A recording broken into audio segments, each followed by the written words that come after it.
Hello friends, I was asked to show how I trim a shell. So I'm going to show you real quickly with these Let's Resin markers. They're chrome markers. This one is the gold. There's also silver and a copper. So what I like to do is I like to ground my hand.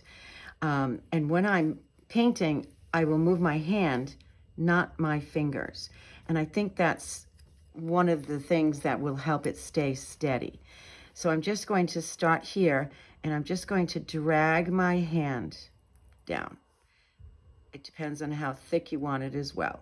Now with the scallop shells, you'll notice that there's the ridges, of course, so you can go back in and tap inside those ridges.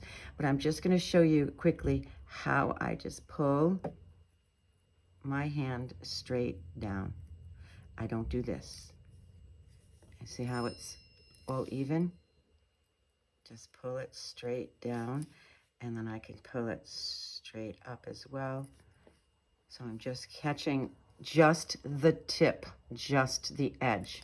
Now, if I want to go in and catch in the insides, then I have to turn the marker a different way so that it fits into that little section, and that's just the easiest part. So you just do a pull, and you'll notice I'm using my little finger to ground myself with everything that I'm doing. All right, so with the scallop shell, I'm showing you how we go on the inside of the ridges after I've put the gold on the outside of the ridges. And see how it's even all the way around. I also sometimes will put the gold in through here, same thing. I'm anchoring my finger and then I'm pulling, okay? So I'm not gonna do that right now because I'm not even sure what I'm doing with this shell yet. I just wanted to show you how I make the edges.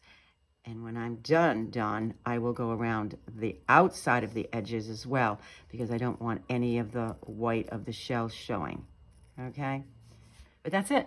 That's how I do it.